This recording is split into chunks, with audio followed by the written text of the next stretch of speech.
I'd like to call our city council meeting to order and ask you to join us in the Pledge of Allegiance. Allegiance to the flag of the United States of America and to the republic for which it stands, one nation, under God, indivisible, with liberty and justice for all.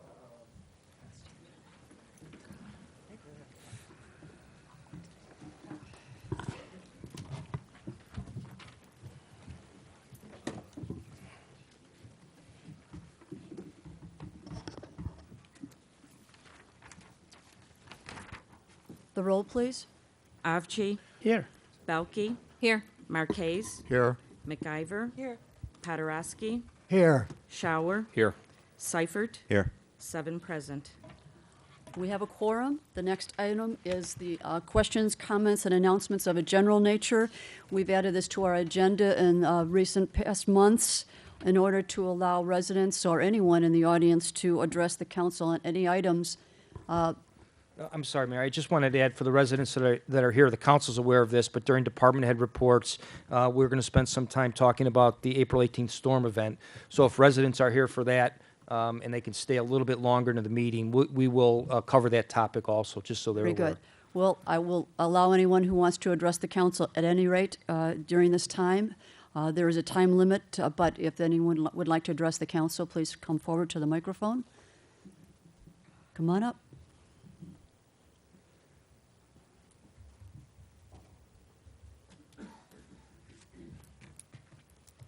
Is there a microphone? Is there a microphone? Oh, yeah. Oh, Alderman Seifert had two. I'm just here this evening to represent many of my neighbors and residents of the Third Ward to extend our thank you to John Paderewski. John has been our alderman and has been very responsive, done an excellent job. We wish him well in his retirement, and we welcome Mr. Kenny in as our new alderman, and we look forward to working with him. John has been excellent. We really appreciate it. He's been so responsive. And John, Thank you very, very much. I thank you. appreciate that.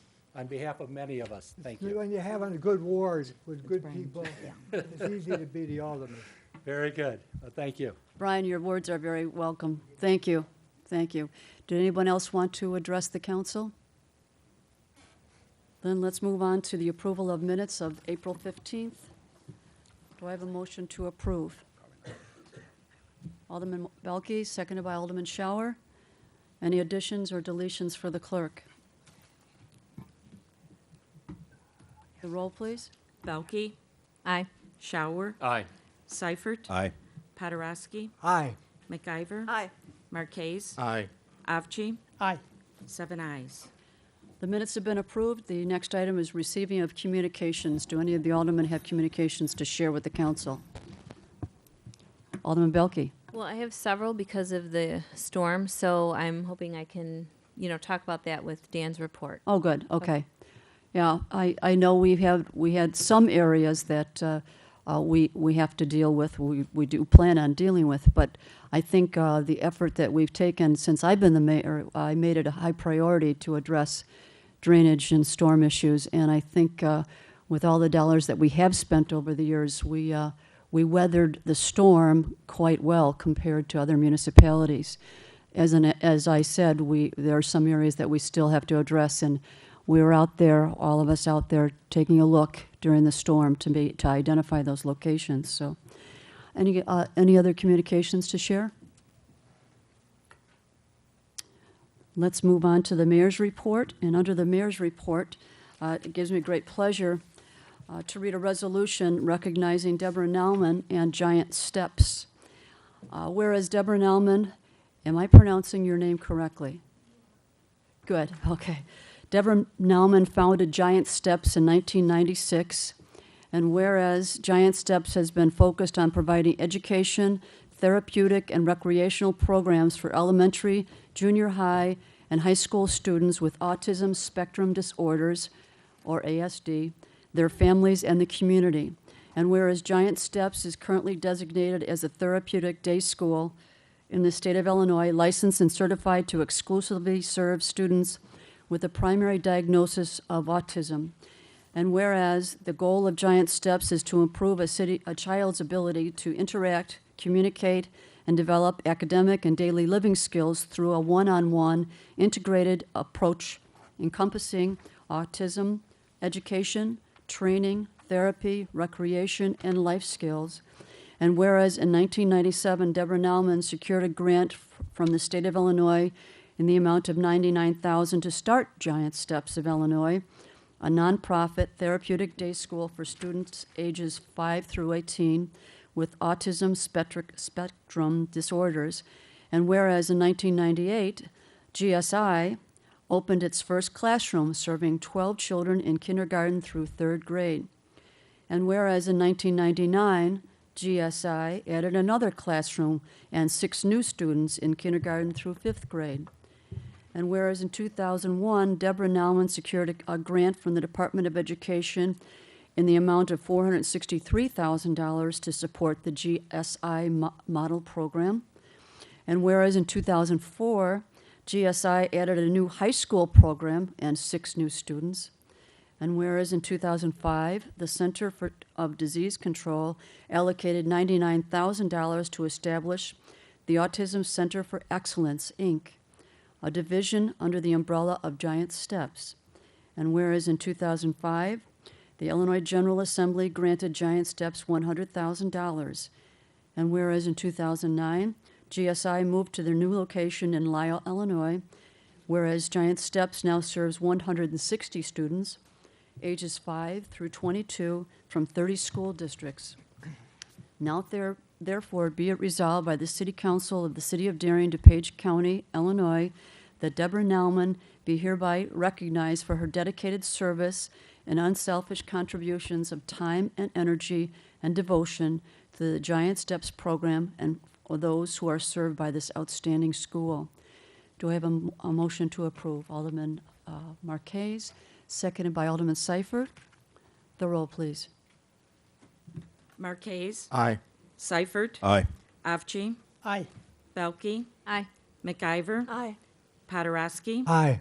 Shower. Aye. Mayor Weaver. Aye. Treasurer Corn. Aye. Attorney Murphy. Aye. Clerk Regona. Aye. Administrator Vanna. Yes. 12 ayes. And It is unanimous. Deborah, do you want to come up forward?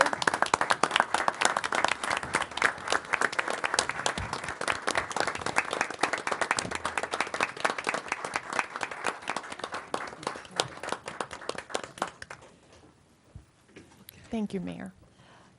Can you hear me? Yes, we can. Go right ahead. I was just going to say thank you, Mayor, and to all of the City Council and to the City of Darien.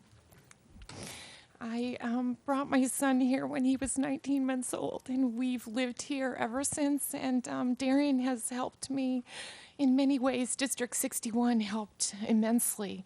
When I was trying to do this, we thought we would originally end up putting it in District 61, but it just couldn't be, and eventually we became the only non-public school in the Illinois State Public School Code because Judy Biggert helped me pass legislation that made us a pilot program for the state of Illinois. And ever since that, we've just grown, and more people have come to help us. And my son is now 22 years old, and we started an adult program, which is now, you always think that, I used to just think all I had to do was get the doors open and everything would be solved, but it's a lifelong commitment. And so I thank you all. Joe is a friend of one of our board members, and all the Lions Club. Oh my gosh, there's just so many people in Darien. I don't even know where to start. So if I haven't mentioned you, please know that we think about you all the time. We thank you for everything you do, and there'll be plenty more to do in the future. So thank you. Deborah, do you want to come up and receive this?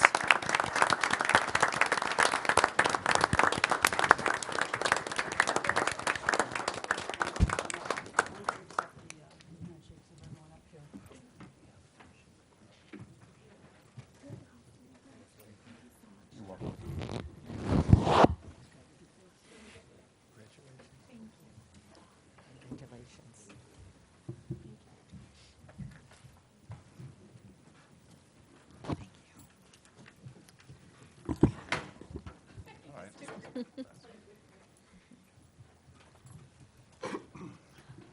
Well-deserved recognition, Deborah. Thank you for all you've done. Let's move on to the city clerk's report. Just one item, Madam Mayor. Please join us for a meet and greet with Mayor Weaver on Monday, May 20th at 6 p.m. here at Darien City Hall in the upstairs conference room. Thank you. Let's move on to the city administrator's report. No report, Mayor, thank you. Let's move on to department head information and questions.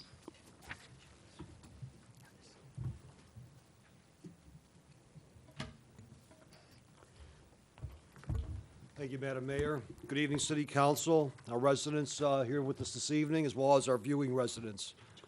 The storm event that we all went through last Thursday, April 18th, produced approximately 7 inches of rain within a 24-hour period and basically is considered a 100-year rain event.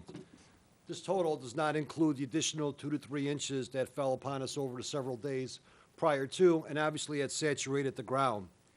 As with storms of this magnitude, there's always issues, and the issues identified related back to stormwater as well as sanitary.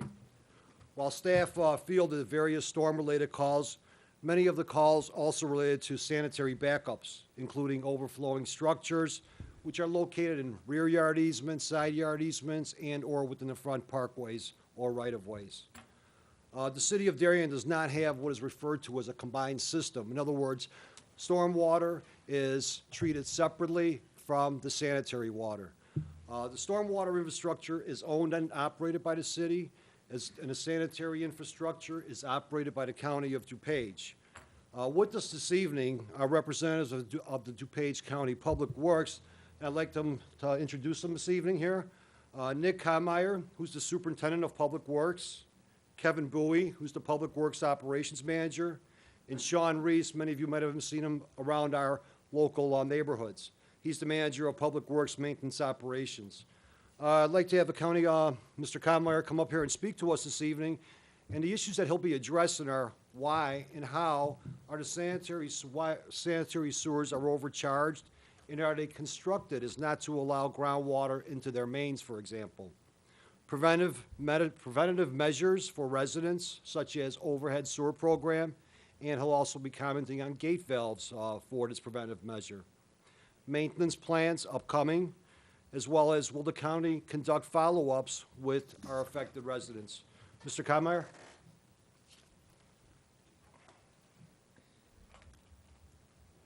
Thank you, Dan. Thank you very much for inviting me tonight. I appreciate it. We've always enjoyed a rich history of working closely with Darien over the years, Dan, Brian, with the village, so thank you very much. I figured I'd give a brief overview of our role with the Darien residents, the storm event, as well as maintenance activities that we've done, as well as our overhead sewer program. So I think it's important. I know that there are some new members or transitioning members. The role of DuPage County with Darien, we have a very close relationship. We actually were responsible for, obviously, the end treatment for the wastewater, treating it at a plant, but with Darien residents, we're responsible for owning and operating and maintaining the sanitary sewers in the right-of-way. So that pretty much means from beginning to end, we're responsible. The question would be, how does this impact, how did the storm of April 18th impact this system? And Dan gave a good overview. I've actually met with our stormwater department to figure out, the level of intensity of this rain event of April 18th. And as Dan said, depending on where you're at, the gauges read 6.5 to 7 inches in a Darien area. In and of itself, that's a very big event. But it was kind of atypical because that was event, usually it's something of that magnitude is very localized in an area. This was countywide. So the one thing, we had a very large event, but we also had the northern parts, the tributaries coming down. That was one, and then Dan mentioned prior to that, we had a very wet spring, so we had a saturated condition. So my guess is it's well in excess of a 100-year event. Now, to put that in perspective, I talked to our stormwater department, and our Elmhurst Quarry, which is one of our biggest flood control facilities along Route 83, you may be aware of that, it has fixed weirs on it. It was built in 1991, I do believe. There's only been 3 other instances where Salt Creek has come over those fixed weirs. This was the 4th time. So it was one of the biggest ones in the area, and it was a widespread event. Now, the question is, with a sanitary sewer system, it's a closed system. Theoretically, you're thinking, well, the stormwater shouldn't impact that. But as we all saw, it did impact it. The reason for that with a closed system, there's a couple reasons why stormwater gets in. Obviously, we don't have a combined sewer system. It's sanitary only. Darien operates a storm sewer system. So how does it get in? One would be I&I through the main line. That's what we're responsible for. Cracks in the manhole structure, separations in the mainline pipe. That's one way it gets in. Another way is through the private service line. That's, from the right-of-way to the house. If it shears off at the house, if there's sump pump in there, if there's tree roots in there, that is a big contributing factor. And actually, it's probably one of the more main ones, as you're going to find out. Another one, and I'm not sure if this was a case in the Darien area, but I can tell you that in big events like this, and it definitely happened in some other sewer backup areas we had, especially the Glen Ellen area, is that when residents are out there or the public and there's standing water, every once in a while they do pop the manholes. They grab something to pop the manhole and it flushes out. And in Darien especially, when we saw that happen in the Glen Ellen area, we actually found 4x4s, bowling balls, things like that in a closed system typically wouldn't get down there. So all combinations of those, but the fact of the matter is, whatever the reason is, it doesn't make a difference. I mean, our philosophy is one sewer backup is one sewer backup too many. So how many did we have in the event of April 18th?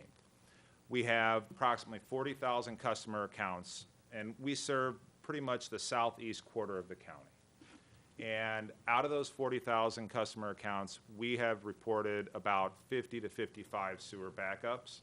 In the Darien area, we have probably 25 to 30. Now, I talked to Dan this afternoon, and our numbers pretty much coincide, I do believe, with the sewer backup.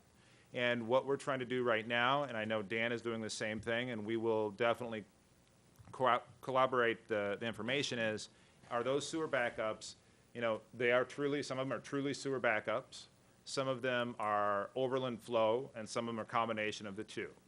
So, what we've done in the past, especially in the Darien area, we've been very, very progressive with doing our maintenance responsibilities and trying to handle the main line improvements over the years to make it tighter, to reduce that inflow. And to that, in Darien area in the past 2 years, we've spent somewhere around $2.5 to $3 million on that. And we'll continue to do that. But I've brought Sean Reese along to kind of give a little history of what we've done in the Darien area, the Darien sewers, and to give you an idea of the type of maintenance activities that we do complete. Do you want to explain to people when you say I&I, what does that stand for? Inflow and infiltration. Okay. So basically, I mean, a perfect sewer is one where there's no stormwater that gets into it. As a sewer ages, if you don't maintain it, if you have the other areas I talked about, the inflow and infiltration gets in the sewer, and then you have the surcharge issues happen. Thank you. Hello, my name's Sean Reese, and I'm the manager for the area for the maintenance of the system. To kind of expand a little bit on the $2.5 million that we spent in the area, to be more specific, most of that area, Darien's been a troubled area for us in the past. It's an older infrastructure. We've identified that years ago. There was a pretty major project in the Seminole area, just north of the McDonald's intersection of Plainfield and 75th Street. We spent approximately $3 million there about 9 years ago, completely rehabbing the infrastructure. That's manhole rehabilitation, mainline rehabilitation, and in that case, we've actually gone all the way up to the house. It was offered to reline the services, all in an attempt to keep I&I out of our system. Since then, over the last 3 years, we've been very aggressive in the area. Most of the area has been to the north of 55. We have televising equipment and we have flushing equipment, and we do that yearly. We pick a zone, we go out, we televise it, we flush it, we root cut it if necessary, and we identify areas that are a problem. And that's kind of how we determine and we prioritize where we're going to spend our money for cast-in-place pipelining. It's a process that completely rehabilitates the main line and gets us another 50 years of use. And it's not only structural, but it's to keep the stormwater out of our sanitary systems. In addition to the money that we spent, that we've contracted, we do numerous repairs in-house, probably in the range of about $500,000 a year, doing spot repairs, responding to backups, going out there. You know, the first thing for the residents, one thing I wanted to take this opportunity is let them know that the first thing they should do if they have a backup is to please call us. We're on call 24 hours a day. We'll respond to that within an hour. That's our goal anyway. And we're going to come out there and identify what the problem is. Is it a problem on our side, the main line? Is it something that it looks like it's a homeowner's problem? And we even have a program we'll reimburse televising costs to the homeowner if it's something on our side. And I'm pretty proud of the fact that we respond to that pretty quickly and repair it as necessary. So that's kind of all I have. Anybody else? Are you, I know that you had a program where you offered grants for overhead sewers. Are you going to address that? Are you bringing that back?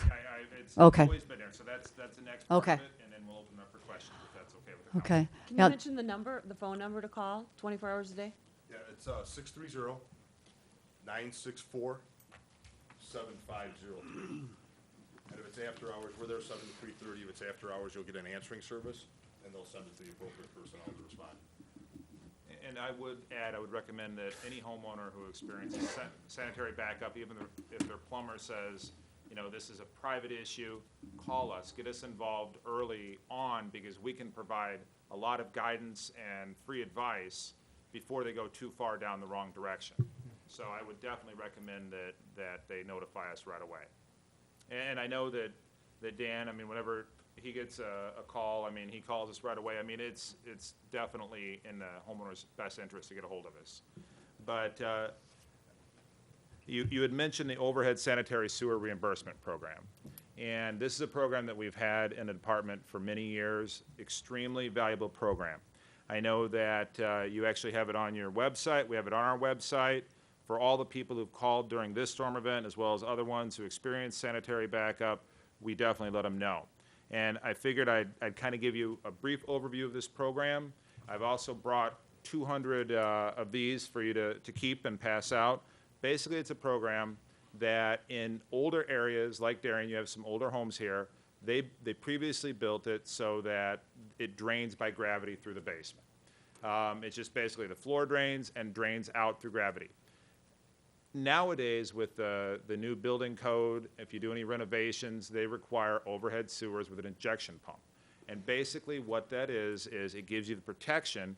You know, you've got more elevation so that you've got, I mean, because in a gravity sewer, if you see sewer back up in the basement, it's going to be at the same level as your sanitary sewer outside.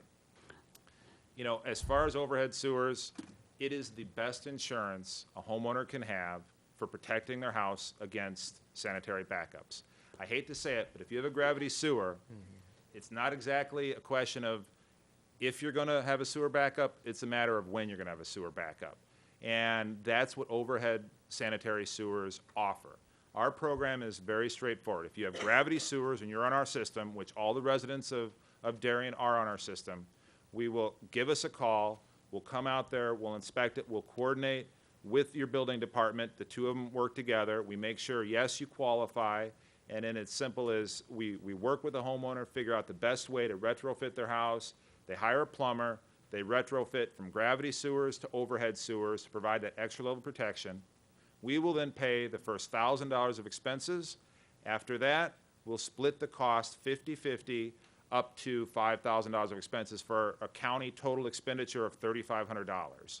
The one thing I can promise you, especially after this storm event, if there are residents that have the sanitary backups, we will process these very quickly. We'll work with the residents, we'll work with Dan, work with your building department to get these done. I highly recommend that if you guys have any constituents who have the sanitary backup, you know, take advantage of this. The problem is when we have storms like this, we press the program and say, this is a great program, you guys need to do it. The residents say, yes, I want to do it, and then they kind of, you know, once they get cleaned up, they kind of lose focus of doing it. I would absolutely get it done, because if they backed up once, it's going to happen again some other time. Alderman Marquez? Question. I grew up in Norridge. My dad had a basement bathroom, and my dad had a check valve. Yeah. And every time we had a heavy rain, my dad would go down there and he'd turn that check valve. And it was actually, Yeah. he actually had, now I've heard there's things called automatic check valves that automatically close. If you have overhead sewers, you don't need a check valve. You don't need it. And we actually had a discussion prior to coming here. The check valve, globe valve, there's a couple different names for it. That's one possibility. And in some cases, every single basement is different. There might be some cases where overhead won't work. And if it doesn't work, that's kind of the case of last resort, because the problem is, it's exactly what you said. It's a manual exercise. If you forget to turn it, if you're away for vacation, let's say you turn it and then you leave and you have a leak inside your house, then nothing's getting out then as well.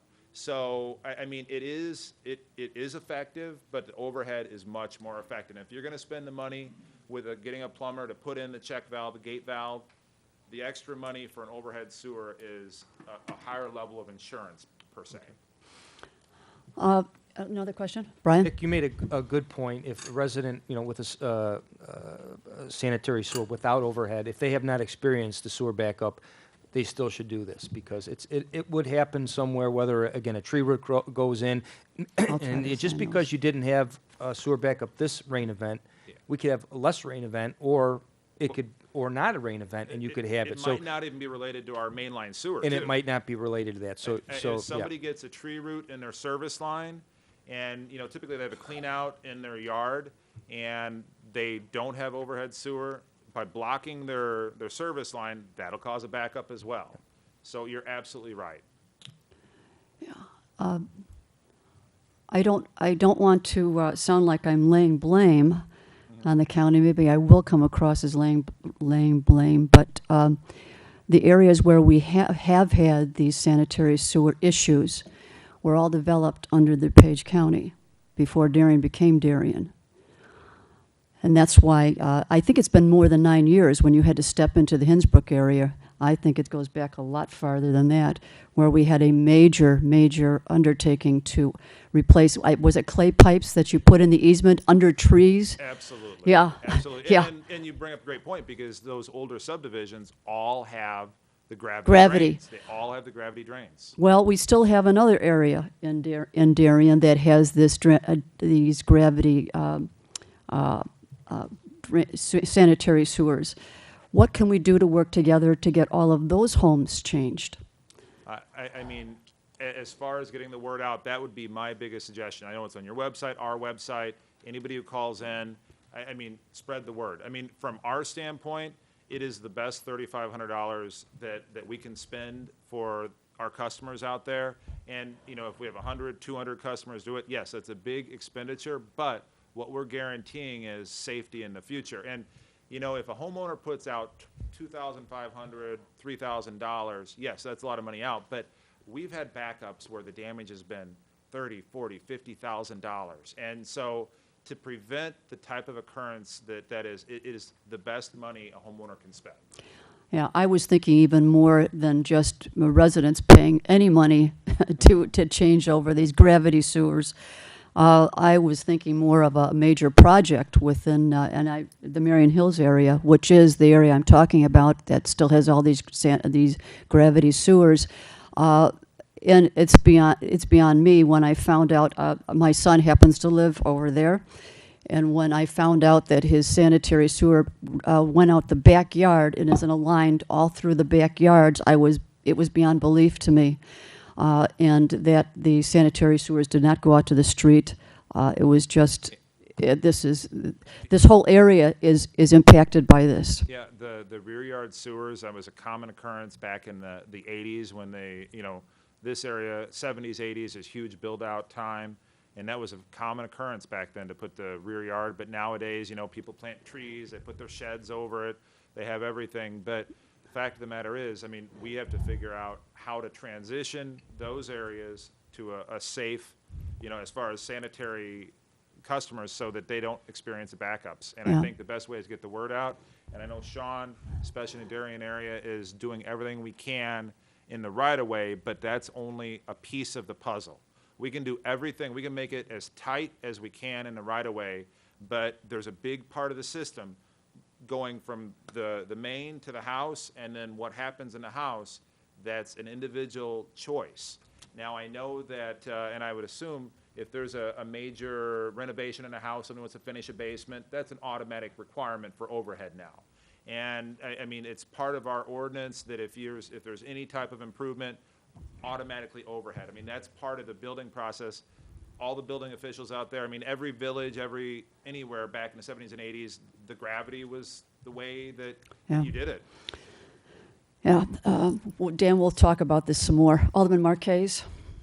My question is, I had a resident in the Pinehurst subdivision, and he's got a home built in the 1980s. And he has overhead sewer, and he still got water from the sanitary system up his sewer in his basement. How does that happen? He has overhead sewer. Yeah, it kind of it doesn't happen very often. The times that I've seen it, it can be a combination of things. They may have groundwater tied into the ejector pump. I've seen it where they have the drain tiles around the house going to that, which it's not supposed to. It's one of the big problems is sump pumps, downspouts tied into our sanitary system. Another thing we do is smoke testing. We've done that in the northern part of Darien. And a lot of times you'll see the smoke coming out of the roof. You'll see the smoke coming out. It comes up into the basement. It's intrusive. We don't like to do it, but it shows that we have downspouts, we have drain tiles, we have sump pumps tied into our system. Getting back to the ejector pump, though, if it is truly an ejector pump with no stormwater into it, it's a possible blockage in his service line. If it blocks up, that pump's going to continue to run. If it's hitting a blockage in the service line somewhere between the house and the main, it can back up still into the house. Unique situation, but it goes back Or to if the pump breaks. I mean, anytime you have a electronic or mechanical pump, that can fail. And if you have circumstances like that, I mean, with any of these backups, I mean, we obviously take them extremely seriously. We'll investigate, we'll work with the homeowners, and we'll figure out what the issue is. I mean, there's absolutely. Alderman McIra? So these overhead sewers, they're dependent obviously on a pumping system, so if there's a power outage, that's an issue as well. Yeah, that's why there's battery backup on. So that would be an additional That- battery type of backup system, so. Absolutely. Do you come, like if a resident says, would someone from the county come out and look, I have no idea what I have.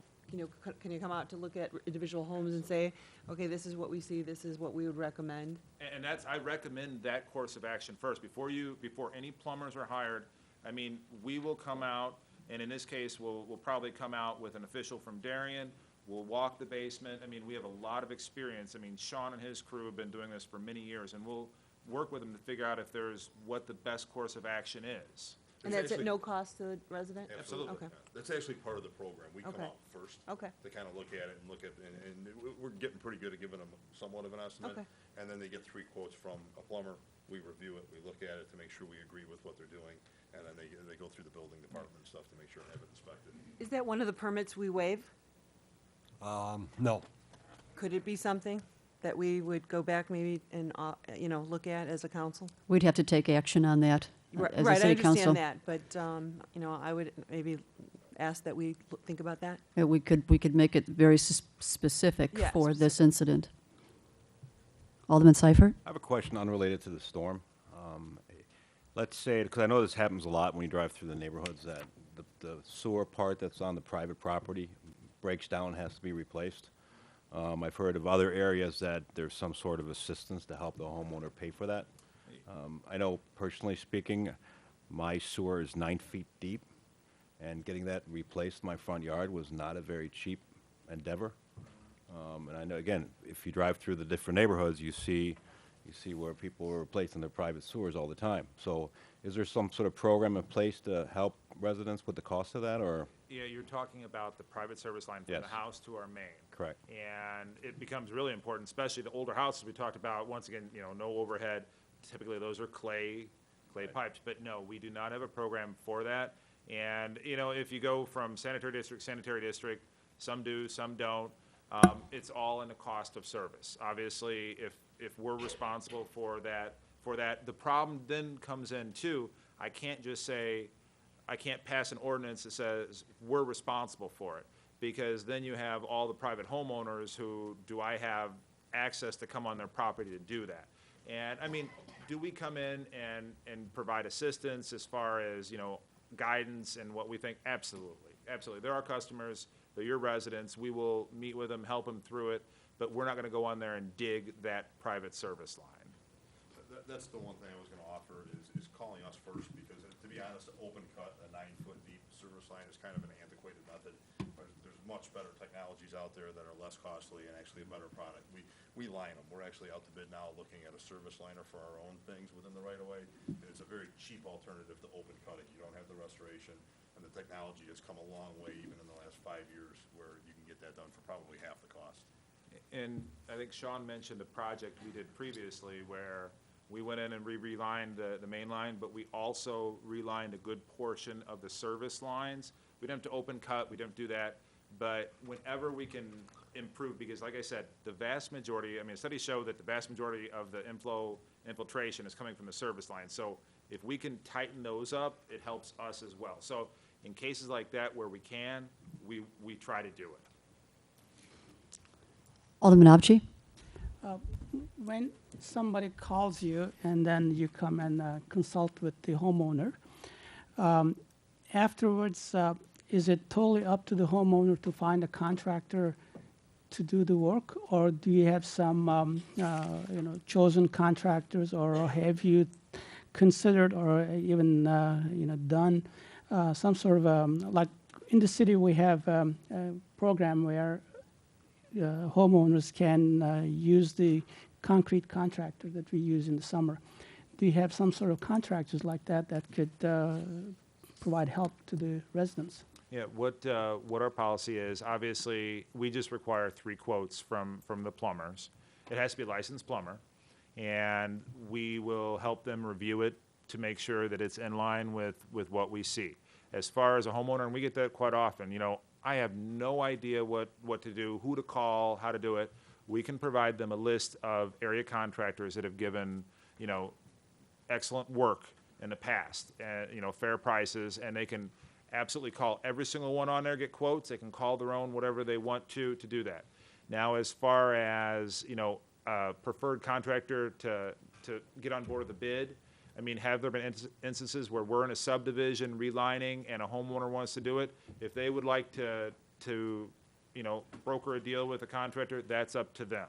So we try to give them as many choices as possible. If they want guidance on contractors, we'll give them, okay, these area local contractors do good work.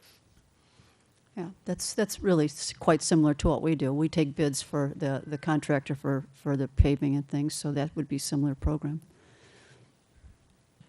Alderman McIver? Related to that, so talking about restoration, I learned of a program in our own Home Depot this weekend that I was not aware of, that they, if you were in the military or are currently or were, discharged from the military, they offer 10% off of everything all the time. Now, I didn't know that program existed. Did you, Dan? I did not realize I didn't that, know. no, ma'am. I found out when I was, did you know? I use it all the time. Do you? for Okay. years. Yeah, so I just wanted to make sure that people that are doing restoration work in their homes right now, that if you're at the Home Depot, make sure that you let them know. They have a barcode taped to the register and just. tell Yeah, your they do. batteries. And it was just by accident that I found out. They don't advertise it, but it's there. Thank you. That's good information. Alderman, I'm sorry, Dan Govic? From the compact. Question for Nick. Nick, in regards to sanitary sewers that we see overcharging, what is that primarily caused from? And obviously, you guys want to be notified of that immediately as well? Absolutely. Obviously, during the April 18th storm event, a lot of sanitary sewers overflowed. I mean, with the amount of stormwater that entered that, I mentioned the causes for that. If there's inflow and infiltration in our main line, the private service lines, people popping manholes. I mean, in a perfect world, it's a closed system. You're not going to get it in there. But, as the sewers age, we maintain it. We keep very aggressive in it. But it's going to continue to have the I&I. That's why the overhead sewer program is so critical. Any other questions? Alderman Abchi? I have a question unrelated to sanitary sewer lines, but more to on the side of the stormwater management. I know the county has done work in the past, building retention basins like the one on Crest Road. Do you have any projects in the works looking at the stormwater management in certain parts of Darien. They seem to have chronic issues with that. So I just wanted to see if the county has any ongoing or planned projects to help those neighbors. I don't know specifically. Dan may have a better handle on that, but I do know that from a budgetary standpoint, the Stormwater Department has, many projects in the works, various phases as far as design, they're ready to go to bid, and it's awaiting funding. I know that this storm event has possibly opened up some funding opportunities as far as grants. Oh, that's one thing I wanted to mention as well. FEMA. I'm assuming that Darien is taking all the damage complaints because although it hasn't been decided yet, if there is damage claims out there, FEMA, there's a possible reimbursement for that. We have to see as FEMA moves forward how they're going to do it. But as far as the projects goes, I know that the state is looking at a capital bill right now, and they requested stormwater improvement projects. I know that a lot of times when you have big events like this, where it's declared, the county's declared a natural disaster area, it does open up funding opportunities. Dan, I don't know if you have any specific projects that Tony and his crew have going on? Right, I just wanted to clarify for Alderman Achi, Nick is from more or less from the Public Works Division. There's another division, the Stormwater Division, which is entirely separate from the Public Works Division. That's Tony Charlton, and we've been in communication with Mr. Charlton. And what Nick just alluded to as far as there was a grant request that was due Friday by 3 o'clock. We, the city, had submitted, I believe, was about almost $2 million worth of projects. And some of these projects were included in the Marion Hills area as well. What this storm will bring, what FEMA will bring, what opportunities there will be, we don't know yet. There could be opportunities for additional buyouts, additional detention facilities. Again, that's something that's ongoing as well. Okay, thank you. Okay. Any other questions for Nick? Thank you very much for coming out. We really Thank you. appreciate it. Thank you. I will leave these. Yes, leave those with Dan. Okay.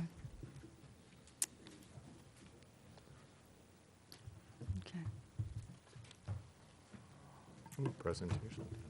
Again, I'd like to thank the county for coming out this evening. In regards to structures that flooded, there were several, staff was informed of several of them by about 7:30 a.m. that morning of. Marion Hills, for example, we had, on Iris specifically, we had 3 homes that were flooded. What does the solution require at this point? Well, at this time, it's going to require some minor engineering, a modeling, and as well as a ditching project, which is already on the books. This is a prime example of the sanitary sewer, where the sanitary sewer is located in the back. Now, the residents that we spoke with informed us that the flooding basically occurred from the floor drains. Did also, because of the sanitary sewer overcharging, basically inundate our storm sewer system, where our storm sewer system couldn't handle the water, the storm water and/or sanitary water. That's one of the questions we really don't know.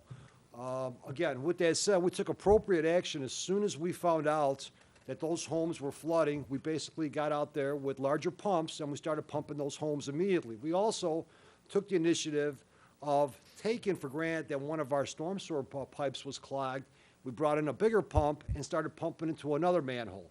Again, this is something that I've asked Christopher Burke Engineering to look at a cost for the modeling study, and the cost is going to be approximately $3,600. And again, this will be something we'll be working with DuPage County, possibly shared funding, if there is some evidence that this was partially their concern as well as ours. Is there a picture? I'll get to those in a minute, so bear with me, please. The current ditch rating for Iris is 38, and again, it is scheduled for 2014, along with the paving, which again could be 2015. So, and again, at this time, we weren't able to determine what the exact cause was, but the modeling study will be able to complete that, and we'll forward that back to council upon further discussion with the administrator. Also, we had some seepage on Iris, where residents were able to hold their own. Some of the properties were also notified of additional storm structures that had taken water on 68th Street, as well as 69th Street, adjacent to the existing Sawmill Creek. Staff is also reviewing those for properties for remedies.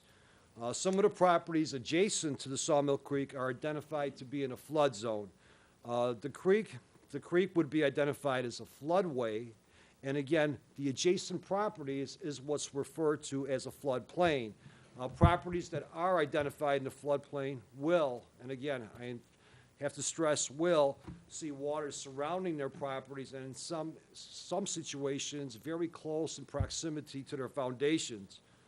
Properties that are identified within a floodplain will experience their properties inundated with the water, such as they did on this April 18 storm or the 100-year rain events. And again, a floodway is associated to naturally low-lying areas that will have an inundation of stormwater in events such as a 10-year rain event. This is typical for creeks. And what does a 100-year rain event mean? I think that's a question that I can't tell you how many times people have told me it's going to occur once in 100 years. That's not true at all. What it means is there's 1 in 100 chance of rain events such as April 18th. We could have 5 events with the 100-year rain event. It's just a probability factor. Again, that's 1 in 100 chance. What do our crews do during these times? Well, prior to predicted storms of any type of magnitude, our staff basically polices key structures for blockages, as well as cleaning off the neighborhood storm grates. And that's why we also stress to our residents, we don't have always the opportunity to be out there. If you see an inlet clogged with leaves, and if you can't clear it off, please give us a call. Also, after every event, we go back and we police these structures again and identify anything that needs to be repaired, issue work orders immediately, or make an emergency repair in the event that we had to. Matter of fact, this past Saturday, we found out of a cause of something where it collapsed underneath the road. It was a small collapse, but nonetheless, we just ended up fixing it this past Saturday. Prior to staff providing a little mini PowerPoint presentation, I'd like to say that the investment that the City Council has put in on drainage projects were successfully working. The projects over the past 7 years, which I was surprised it's been that long already, but some of the projects that we've done with these drainage improvements are Holly Avenue, Eleanor Place, Elm to Janet, Western Avenue, 67 to Chestnut, Leonard Drive, Walnut, Janet Avenue, Warwick, Crest Road. When I say Crest Road, that's north of Plainfield Road, Brookbank, Evans, Richmond, Western, Juniper, Adams Street, Eleanor Place, that's from Elm to Janet, 75th Street, this is the channel, the larger channel next to the baseball fields that the county and the city bought out several years ago, Poplar, Bentley, and High Road. We basically have 27 lane miles of ditches, of which we have completed 9.5, and that does not include the 1.26 that we have projected for this year or started this year. That's Roger Road, Brookbank / Holly, and Eleanor Place from 69th Street to Holly. Again, that equates to basically 1.26 miles. With that said, I'd like to take the opportunity here and just kind of give you a brief overview.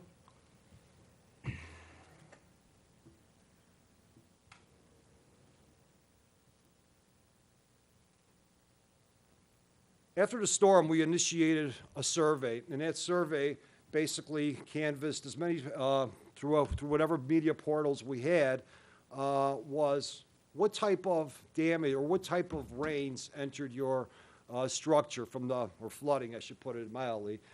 Sump pump failure was one of them. And again, the numbers on the left basically depict how many residents were affected. Sump pump failure was right around. And I'm sorry, just to clarify, that's the number of residents that responded. I'm sorry. So yes, there are a yes. number of residents, if they did not respond, will not be in those numbers. Correct. And of the responses that we had received, six were related to sump pump failure. Again, as DuPage County spoke, it seems like sanitary backup was one of the larger ones, and it's in correlation with the numbers that the county had presented. It looks like we have about 22 on this report. Above ground water flow, 15. Power failures, 0. Or something different from ComEd. Other unknown sources, 10. And these are all with people that have left information. We have followed up with some of them. We will continue to follow up with others. And whoever needs additional assistance or questions, whether it's from seepage, whether it's from a sump pump possibly being overpowered, please give us a call. We'll try to help. We'll get the county to try to help, but that's definitely what we're here for. Dan, one clarification, could you, on the survey results, the overland water doesn't necessarily mean that the city portion maybe was overflowing, correct? Right. That could have been somebody whose, maybe their downspouts weren't clean and the water was coming hard on the foundation into the window well. So even for that grouping, we have to determine a bit more how many of those are from something that we could work on. And that's a good point. As a matter of fact, after the storm, I was, one of the survey was forwarded to me. It was in regards to what a gentleman thought was water that was draining from his property due to something he built, and water actually came through his window well, and he had some flooding. Well, long story short, we did go out there. We as staff shot topography, took the grades of the land to determine what the topography was, and basically from where his rear yard / side yard was out to the street, there was approximately a foot of fall. So there was plenty of room to move the water from the rear yard all the way to the front of the curb where it was supposed to go. In this instance, Mother Nature with tree roots, for example, basically lifted or heaved the ground in places, and the window wells that this resident had was basically at ground level. So obviously with the amount of rains that came, it just offered that rain an opportunity to get into somewhere else. So that's a good point. What worked well? Dale Basin, 67th Street in High Road. Now, one of the things I'd like to mention is I did respond to a couple calls from residents in regards to the High Road. One of the questions that was brought back up to us was the amount of the cattails or the growth that's currently in there. Residents believe that all that growth basically takes up some volume. That is true. It does take up volume. While it's very de minimis, one of the things that we're looking at is doing more wetland management, we refer to. One of the things that we're going to be introducing potentially for the fall is a burn on that. Obviously, when a burn is created, when a burn is done by qualified personnel, what happens is it clears out all the dead material on the ground level and gives it an opportunity for additional storm water. Again, it's very de minimis, but again, I think it was a good question that was brought forth. This is Crest Basin, again, looking towards Plainfield Road. This is Holly Avenue. This is one of the projects on Holly at Crest that we had completed years ago. For those who are familiar with Holly Avenue, looking from basically the Crest Basin west, will recall that their water used to sit, especially on the south side or your left side of the picture, totally inundated with water for a period of time, along with one structure that I believe was constantly flooding. This is Eleanor Place. What are some of our opportunities to improve future projects? This is Iris. This is a picture of Iris, probably during close to the peak of the storm. If you notice, this is almost typical of a floodplain picture. Again, Iris has not been identified within a floodplain, so I do want to stress that. But this is an example of what was happening on Iris, how water was surrounding the homes. Basically, it became a moat.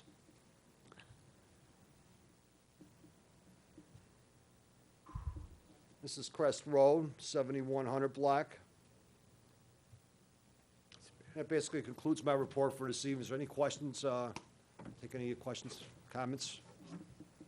Alderman Belke?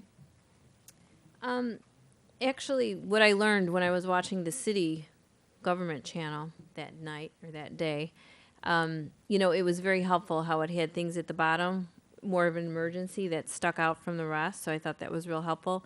And in there, it said, sandbags were available for your taking, I guess. And I guess I didn't know that, but it probably I didn't really have to know that before. But now that we know that those are available, and until we can get maybe some of these projects in the budget and being fixed, is there any way we can maybe coordinate helping neighbors help neighbors for these areas? Like maybe make a list of volunteers that would help sandbag or something like that. Does that make sense? Well, we have no problem with them. I think the best thing that residents can do is when they have the threats or are starting to believe they're flooding, give us a call. If we're not here during the regular business hours, please call 911. 911 will dispatch somebody from the Public Works Department out there, depending on what the situation is. So many different situations. In some cases, by us supplying a pump, a generator, that could be the answer prior to the sandbagging. From the events that I had seen, I believe that probably one circumstance would have helped with the sandbagging. And again, this, I think, will be resolved due to a grading issue that's I'm currently working with our city engineer on. Dan, I think with sandbags, those properties that we don't have, like if you're near a Salt Creek, that storm event is done and that water hasn't even increased yet. That gives you the opportunity. In events like we have, while we may have identified that, I don't know if that's actually practical because our rain comes, the water might overflow immediately. I don't believe, because of all the detention basins we have, it's not like you have a Salt Creek that's going to crest 8 hours later. So there might be, I don't know that that's actually very beneficial for us. And that is true. You know, we're example, Naperville, and I forgot the name of the creek. Well, they left, but name of the creek, they had to open up a dam. And basically, everybody in that, prior to that dam, or after the dam was opened, people downstream were flooded. So in that particular case, sandbagging would have been an option due to the dams being opened. And again, that was to relieve further upstream damage that was already occurring. For us to have sandbags filled, we could always put something out on Direct Connect. If we were to have a situation like that, basically what we would do is get the sand from the quarry right away. We deliver it out to the site, have the bags on site, and not basically at our Public Works facility, then ship them out here, get everything to the center of operations. Okay. And I know that there's some residents here, so they'll be talking later on in the program. Do you want, if you want the residents to speak Let's now, wanna maybe do it someone can now. address, or you want to You know, wait? I was just going to mention one more thing. You know, we have those senior resident liaisons now in the police department. So just kind of maybe reminding those officers to be diligent during these times, you know, to, you know, again, getting residents to register with the police department so that they're there to assist in emergencies like that. As a matter of fact, I think during the storm, we did have one resident that we were able to assist, and I forgot the entire circumstance, but spoke with the chief. He assigned his the two officers out there. I'm not sure which one was assigned to that, but at the end, it was a happy result. Thank you. Why don't we take the questions from the residents? Did you have a, Dan, do you want to sit over there while they come up to the microphone? Okay. Yes, so I believe some of the residents from Iris are here. Did you want to address the council? I'm a resident of 122 Iris. Your name, please? Bridget Butler. Bridget what? Butler. Butler? Okay. First, I want to start out saying that I called 911 starting at, I think, 3 o'clock in the morning. So the first responder to the first 911 call told me everyone's flooding, so deal with it. Who told you that? When I called the 911 dispatcher. The 911 dispatcher said that. The other thing I want to address is that this isn't the first time. I mean, I've lived there since 2003, and this has been an ongoing issue since I bought the house. And I've been repeatedly told it's a drain grate, it's on the budget, it's forecasted. I mean, when is the work really going to be done? Dan addressed that. I believe it's on schedule for 2014, correct? And with me saying that, I believe you're one of the first residents that we had started pumping out. That's where I walked through the water and came into your home, correct? I just want to make sure I got the right person, so bear with me. With that said, I think when we were trying to find out the preliminary causes, the water was coming up through the floor drains, correct? That was later in the day. I mean, it started flooding, you know, the outside started flooding when I woke up at 2 in the morning. When the outside started flooding? Yeah, you know, and then I saw it, you know, just continually raining, and at 3, I called 911, because that's what I was told to do. And then I think you got out there at maybe 10, 9:30, 10-ish. I was out there earlier at 8 o'clock, right after 8 o'clock, when my guys had informed me what was happening. Okay, so, I mean, I didn't really see anyone from the city till about that time, and then they left. I don't know if they were down the street. They kept trying to telling me there was a sewer drain in the front. Didn't seem like the guys really knew what they were talking about when they were there. They seemed confused. And I'm sorry, Bridget, can I back up for a minute? When we had the conversation, first of all, that morning of water was entering your home through the basement, the lower level, through the floor drains, correct?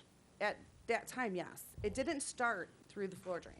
Where did it start? And that's what we wanted to find out, and it's what I asked you for information before, is where did the water come in from? The sump pump couldn't keep up. Okay. You know, there's the water, I had standing water around my entire house. The house was like Correct. a lake. I mean, front, back, street.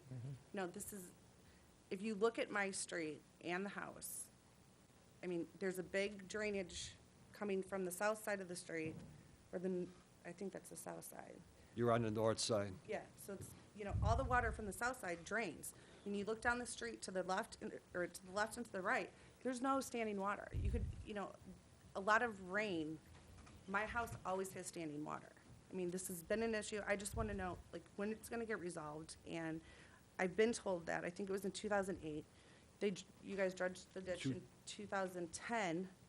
No, what we did is in 2007, I believe it was, and I was trying to find a correspondence, 2007, 2008, like you said, we had a similar call. At that time, I had contacted DuPage County, because at that time, floor water was coming out from the floor drains, in which DuPage County came out there and it basically relined the sewer in the back. There was some partial work that was done by the county, and I believe they also raised the structure in the rear yards by a foot or so, if I'm not mistaken. With that said, that's the sanitary that is located in the rear yard.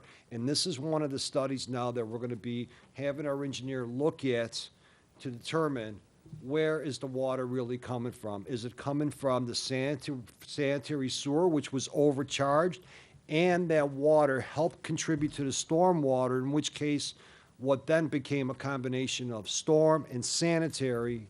Our storm sewer out in front couldn't keep up with that flow due to the surcharge. I know I'm probably saying a lot there, but that's one of the things that we're going to try to go after. To this day, we still are unsure, including the engineers, if it was a combination of sanitary, if it was wholly stormwater, or if it was only sanitary. That's what this study's going to tell us. And that basically, right now, there's enough fall, meaning pitch, from your home to Crest Basin, that the water should not have a problem getting there. Yeah. We also took preventive measures 2 days later, had somebody come out there, and we jetted the line. By jetting the line, we basically stick a larger hose in there. It's got 5,000 pounds of pressure behind it to make sure nothing was in the line.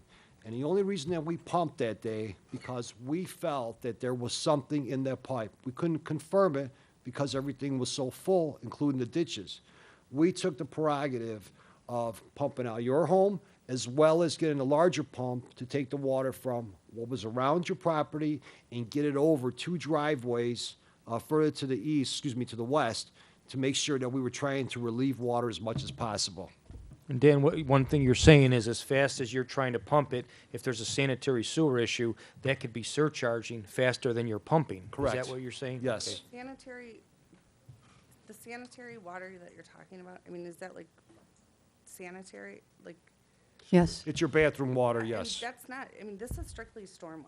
This is rainwater. And There's that rain- no- I mean, I have pictures of the before and the after. We agree I with mean, you. And as you Yes. heard, the sanitary personnel this evening, they were inundated with storm water as well. So it was a combination of sanitary and storm water that entered their system. So it wasn't purely only storm water. And I understand what you're saying. We have to, and what he's pointing out is we have to do this engineering study now in order to determine what the issue is at your property. So that's what we're doing right now. Okay, so, but I was again directed wrong when I was told in 2007 or 2008, it was forecasted, and they were working on it then. And since 2008, fortunately, we did not have a 100-year rain event. With that said, the sanitary district, and unfortunately, they're gone already, but I know we met out there with Sean Reese, and I know there was some lining that was done in the backyard. As far as we knew then, that was the best opportunity for what had happened, and it was thought to be resolved because at that time, the sanitary sewer was seen overflowing, and you had water in your basement at the same time from the floor drains. So we are, what we can offer you now is we are working on this issue. We are doing the engineering study to find out definitively what's causing that problem at your home and right along Iris. So Dan will try to keep her informed of what Yes. what the engineers are telling us. We have to rely on them to help us on this one. Dan, I think that you've met with Dan Lynch, and you have a proposal I think you just received to do this study. So while he has been out there and examined it, the formal study hasn't started yet. Correct. And that study was something we hadn't budgeted for, but at $3,500, that is within the contingency amount. We know we need to do this, so we're going to authorize Yeah. Christopher Burke Engineering to begin that work. And then we'll stay posted with you once we develop what it all includes, how many people are going to be around the property, et cetera, et cetera. We'll do a letter to all the affected residents that certain personnel will be on your property. Okay, thank you. Dan, when you blew out that line with the water, with, the whatever, 5,000 PSI water, is that, can you tell if anything came out of that, or are you just? Oh, yeah. What happens is, they stick a nozzle in there. With that nozzle, it goes through with such high pressure, and if it was to hit a blockage, any type of blockage, it will basically stop it. Was there nothing? It was all So it's free and clear, Okay. right. And what'll happen is, in some cases, dead carcasses of animals, for example, they'll clog it up, which obviously that jetter can blow right through that. We found lumber in some cases, which we've blown through that as well. In some cases, it's a collapse, which earth has gone back in there, and you can only push so much before it stops. Does the county use like a camera system? Right, we And also. Can we do that too? Yeah, We we also can do do that. camera it. There was no reason to spend the monies for the camera, especially since it was so clear. Okay. And we know that the infrastructure that's in place holds water. Well, if something holds water, it shouldn't be holding water, and obviously that's why it came back for a project that we have slated for, obviously 2014 at this point. Yes, sir.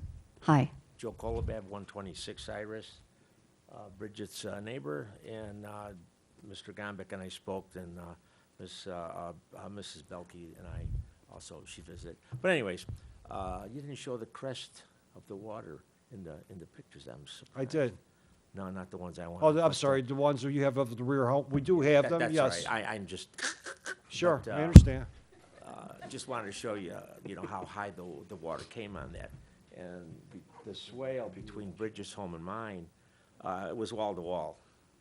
Foundation to foundation, all that. And everybody's got a water story. Okay, I won't go into that. But 2 pumps and an ejector pump.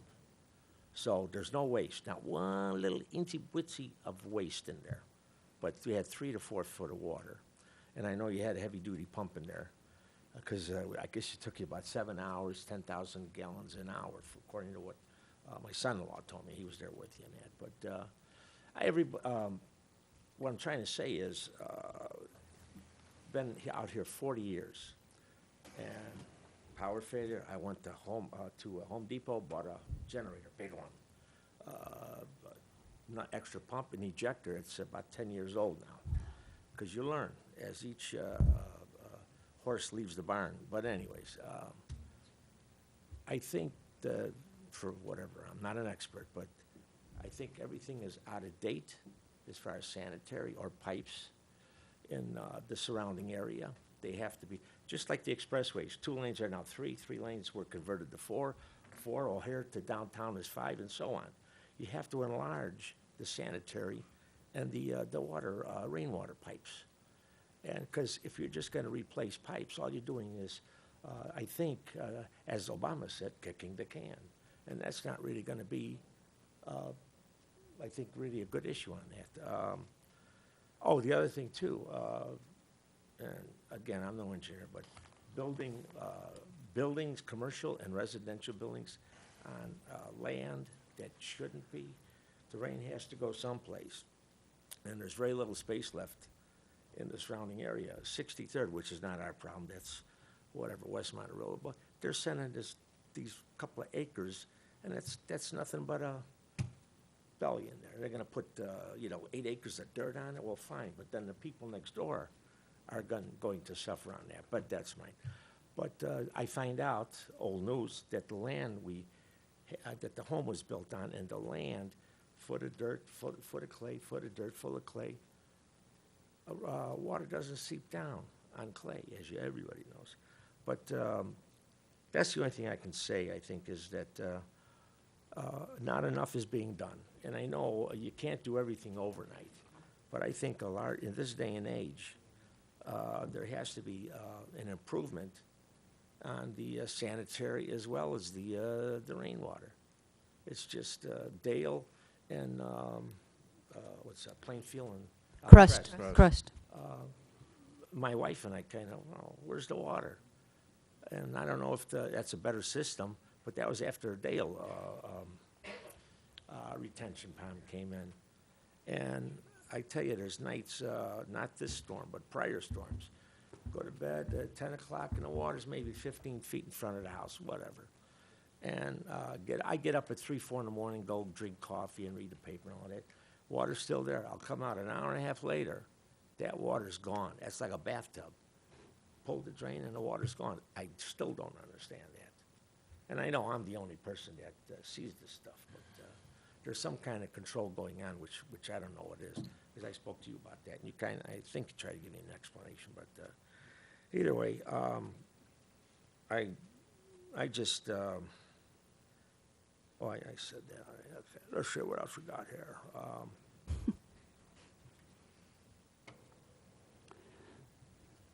Well, I guess that's about it. Yeah, Joe, that's why I was taking the county to task earlier, because they allowed the Marion Hills subdivision to be developed as it is today, and it became Darien afterwards, but that was my point. They allowed all of these homes to be put in areas without adequate attention to drainage, and now we are trying to address these issues. And we have been doing, as Dan pointed out, for the past 7 years, we have taken a real good look and solved a lot of drainage problems, and especially in Marion Hills.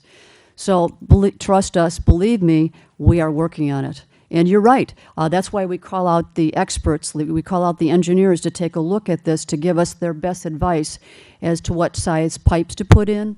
If the whatever's there has to be replaced, we do all of that. We are doing all of that. Okay. So thank you for bringing all that to our attention. You bet, and I hope I get the rest to the rubles for all the property I put back in. Okay. Lou, did you want to come up? Did they give you an answer? Yeah, we're coming to my house tomorrow. Okay. I just want to say, I live at 1411 Pine Cove Court. My name is Lou Mallers. I back up to the 4th hole, and I was the only one that flooded on my cul-de-sac. We had 6 inches of pure sewage, and I do want to compliment extremely Dan and Joe for the way they jumped on this for me. I called Dan and asked him what I should do. I called Joe and asked him what I should do. I was able to find somebody to come there that afternoon and spend 8 hours cleaning it out. And after the conversations, Dan came to the house, Joe came to the house, and I met with the people out there from DuPage County. They're coming out tomorrow morning. But it was just a hell of a storm, and there wasn't a whole lot you can do, but these 2 guys did a tremendous job. So. Thanks, Lou. Did anyone else want to address the council? Let's move on to, oh, I'm sorry, do we have, yes. I didn't know if that person would show up, but I did want to talk about a email that both me and Alderman Barcase got from a gentleman by the name of Todd McDonald, who lives at 318 69th Street. And he really follows our city council meetings, I can tell, and he was saying that he's watched them before where the aldermen struggle with this line item in the budget and the capital line item and putting capital money into these ditch and stormwater, and he urges them to please continue funding, the areas that really need it. Dan touched upon a few things already, you know, where he suggested better stormwater management within the basins in some areas, so that's been addressed. But he put a nice email together and, you know, is supporting, you know, the aldermen that vote on these things and realize the importance of it, and to hopefully to continue supporting. By the way, Mayor, Mr. Gombeck, I forwarded that to Mr. Gombeck, and Mr. Gombeck did. Yeah, I saw the communications, yeah. If there's no one else to address the council, Chief, did you have any? No, okay. Let's move on to the treasurer's report. Thank you, Madam Mayor. This evening, I'm requesting council's approval of warrant number 121322 in the amount of $298,127.13 from the listed funds. Payroll for the period ended April 18, 2013 in the amount of $242,195.55 for a total to be approved, $540,322.68. Do I have a motion to approve? Alderman Belke, seconded by Alderman Avci. Any questions for the treasurer? The roll, please. Belke, Aye. Avci, Aye. McIver, Aye. Shower, Seifert, Aye. He's back. Paderewski, Aye. Marquez, Aye. Shower, Aye. 7 ayes and no nays. The warrant has been approved. The next warrant? Okay, this is our initial warrant for the current fiscal year, warrant number 131401, requesting approval in the amount of $10,259.34 from the listed funds and no payroll. Do I have a motion to approve? Alderman Seifert, seconded by Alderman Marquez. Any questions for the treasurer? The roll, please. Seifert, Aye. Marquez, Aye. Belke, Aye. Avci, Aye. McIver, Aye. Paderewski, Aye. Shower, Aye. 7 ayes and no nays. The warrant has been approved, and I think the treasurer wants to address a meeting. Yes, I just wanted to update the council. We had a police pension fund meeting on April the 24th. We have two management companies that manage about 50% each, about $10 million in funds each of the total $21 million in the current police pension fund. It was a review of the first quarter from January to March 31st, and the results were very positive, as most people paying attention to the stock market or investment community can anticipate. For the one fund, it was up about 3.63% for the quarter. The other was 4.1% for the quarter. And for the 12 months ended March 31st, which isn't the end of our fiscal year, one fund was up 7.57% for the fiscal year. That's great. And the other 7.73%. And April was a pretty good period too. So while we don't have the final results, I think we're going to be above what our bogey is in anticipating the way the actuary calculates it with a 7% anticipated return. Looks like we'll be exceeding that this year. I'm keeping my fingers crossed. Some people might ask why only a 7.5% return. Well, the fund is only allowed to invest up to 50% in equities. The other 50% is in fixed income. And as everyone knows, fixed income is paying next to nothing now. So I'm very pleased with the results of the fund at this point. Okay, any questions for the treasurer on those numbers? Let's move on to standing committee reports. Do any of the chairmen have reports? Alderman Marquez? Thank you, Madam Mayor. The Municipal Services Committee approved the minutes of the March 25th, 2013 Municipal Services meeting and submitted those to the clerk's office. And the next Municipal Services Committee meeting is to be determined. Alderman McIver? Thank you, Madam Mayor. Excuse me, the next police committee meeting date is also to be determined. Okay. Alderman Paderewski? Well, I think the admin and finance will meet next Monday, Okay. if there's enough to have Or an to be agenda. determined. Yeah. Okay, thank you. Let's move on to the next item on the agenda, which is questions and comments, agenda-related from the alderman first. Anyone? Anyone in the audience would like to address the council on any of the items that are on? Oh, I'm sorry. Can I have my 2 minutes? After this, John, I'll let you. After this, yes. want me to do it? Yes, After well, I'm gonna give you the cue in just a minute here. Oh, okay. Anyone in the audience that wants to address the council on any of the items that are on the agenda this evening? All right, then let's move to old business, and there being no old business, Alderman Podorowski is asked for a moment to address the council. Don't worry, I got a 25-page speech to give. You're going to stand there and do... That's long enough, you ought to try it. Okay. After about 9:30 at night.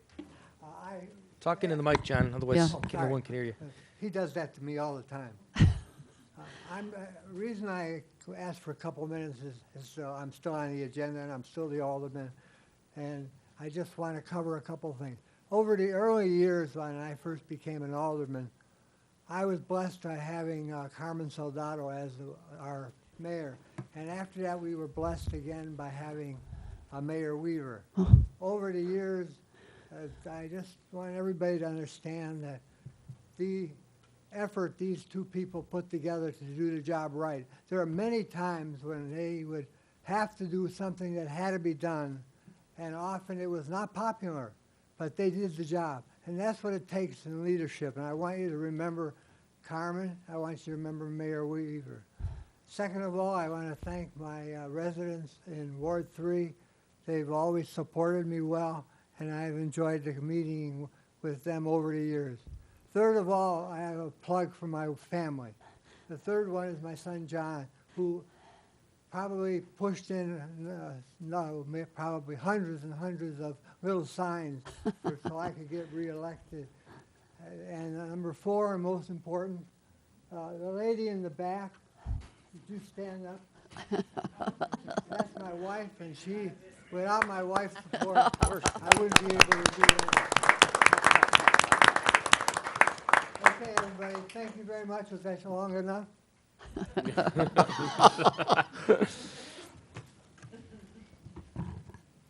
I guess I'm going to take a moment here.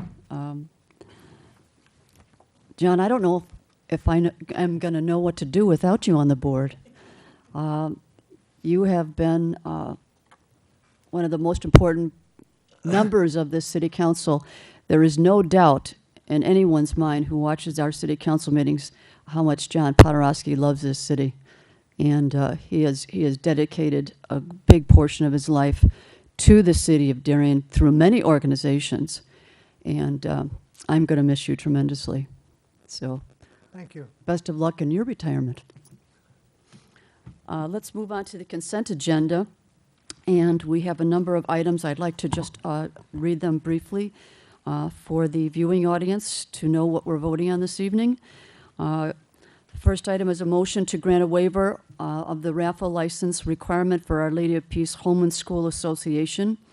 The next item is a motion to approve the 3 dates for the Darien Fest, which are September 6th, 7th, and 8th. And the road closures that will take place around the park, community park, for the Darien Fest. And then the last item of the police protection that we provide to Darien Fest. The next item on the agenda is a motion to grant a waiver of the $50 a day fee for the temporary license for Darien Fest. Next item is a motion to approve an ordinance approving a variation to our Darien zoning ordinance for 1701 Gulfview Drive. Next item is a motion to approve an ordinance amending Title 5A, Chapter 8, Fence Regulations of the Darien City Code. It's a text amendment regarding fence height along Cass Avenue, Plainfield Road, and 75th Street. The next item is a motion to approve a resolution authorizing the mayor to enter into a contract with Rags Electric Company for the removal and replacement of certain lighting fixtures at our Public Works facility in an amount not to exceed $30,000. The next item is a motion to approve a resolution authorizing the mayor to execute a contract for the purchase of rock salt from North American Salt Company in the amount of $187,140.80. The next item is motion to approve a resolution for the maintenance of streets and highways by municipality under Illinois Highway Code, which is our 2013-14 general maintenance program. Item I has been moved to the under new business. So I would like to have a motion to approve the consent agenda. Alderman Schauer, seconded by Alderman Seifert. No discussion. The roll, please. Schauer. Aye. Seifert, Aye. McIver, Aye. Podorowski, Aye. Marquez. Aye. Belkey, Aye. Avci, Aye. 7 ayes. All items have been approved. Let's move to new business. Okay, all righty, very good. Okay, let me just take a moment here to sign some cards.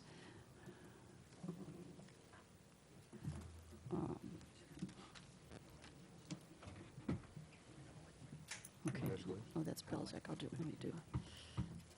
Do I have, I don't have Shower? Is he in there? Should be in there. Okay, why don't you bring, Alderman Shower, would you like to come forward to be sworn in? Sure.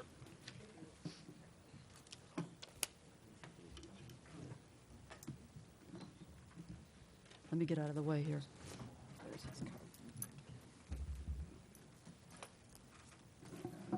Please raise your right hand and repeat after me.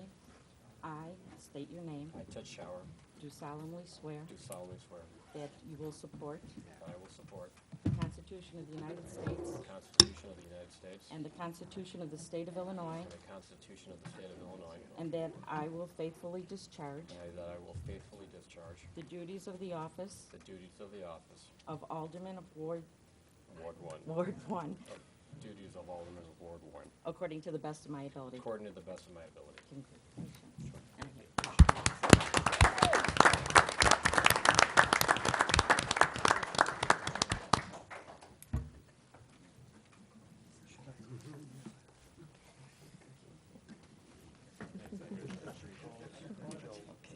Joe Kenny's next.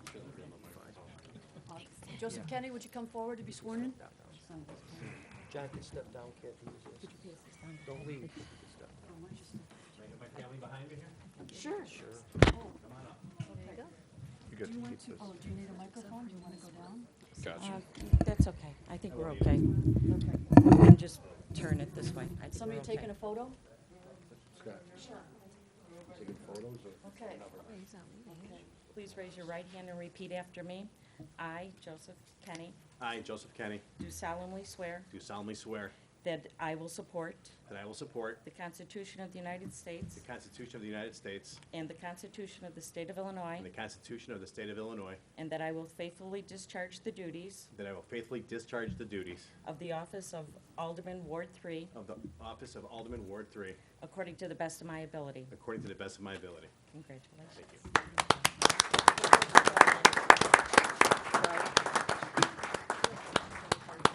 Something for you to sign. And then this is yours. Sure. They're all sitting down. Okay, come on back up.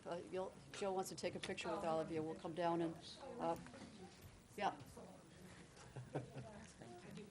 Brian's going to come down there, right? Well, I was just gonna get this angle, but Scott, do you have your phone with you? Joe, you're gonna have to Scott come will up get here both now, that you know. angle coming up. Okay. You spend enough time down there. Okay, why don't you stand up, all of you up here? Yeah, Scott's gonna And actually Scott's take gonna it from a that picture angle. of you.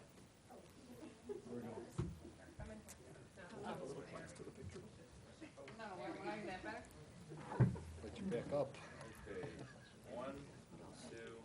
Is that it? Belzak, I see. I have his.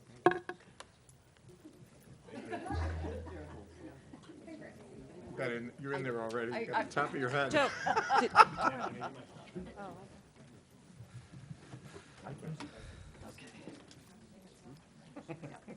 I still don't have stuff. For 2 years. please raise your right hand and repeat after me. I, Joe Marquez, I, Joe Marquez, do solemnly swear do solemnly swear that I will support the Constitution of the United States that I will support the Constitution of the United States, and the Constitution of the State of Illinois, the Constitution of the State of Illinois, and that I will faithfully discharge the duties that I will faithfully discharge the duties of Alderman of Ward 5 of Alderman of Ward 5 according to the best of my ability. according to the best of my abilities.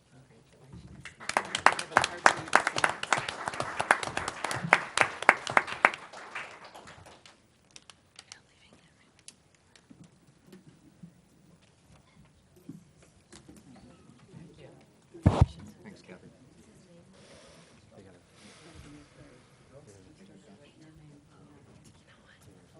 Thank you, sir. Mr. Belzak, please come forward.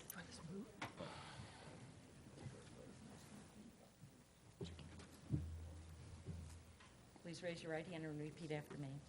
I, Thomas Belzak, I, Thomas Belzak, solemnly swear solemnly swear that I will support the Constitution of the United States that I will support the Constitution of the United States and the Constitution of the State of Illinois, the Constitution of the State of Illinois, and that I will faithfully discharge the duties and I will faithfully discharge the duties of the office of Alderman of Ward 7 of the office of Alderman of Ward 7 according to the best of my ability. according to the best of my ability. Congratulations. And I have a card for you to sign. And then we'll make it official. Scott, do you want to take a picture? Nikki, turn it.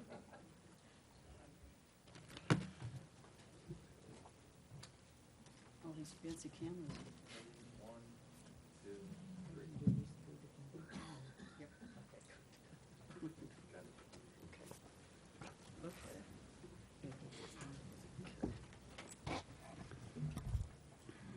Okay, is this your pen? That's your pen.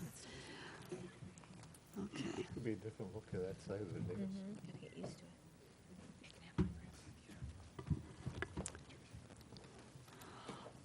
it. Item B, under new business, it's a consideration of a motion to approve a resolution commending John F. Podorowski Jr.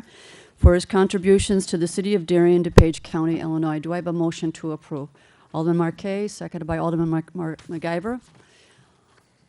Any discussion? Alderman MacIver? You know what? I just can't. I have to say that I came on board, 6 years ago, and I can't tell you what a wealth of information, John was, and how helpful he was to me as a new alderman. And I kind of feel sorry for these guys not having that opportunity because, he's just everything is just filed in his head. I mean, he can literally remember everything, and I really, truly appreciate it, and I can't imagine a budget session without his guidance, but thank you so much for all your help over the last 6 years. You'll be missed definitely by me, and I feel almost scared not to have him here. Yeah, it is. There is something to be said for no term limits sometimes because the wealth of information that an individual like John Podorowski brings to the council is so important to other elected officials. John has been that, and as I said before, he has been such a wonderful advocate for his residents of Ward 3, plus the whole city. Any other comments? Alderman Belke? He's still welcome at our sessions. Yeah, and any of the meetings, right? Any open meetings. John, you can come to budget meetings, you just can't ask any questions. Joe? Before I even took the idea of the notion of taking this office, I knew I had a size 10 shoe and I had a size 20 to fill. So I got big shoes to fill, John.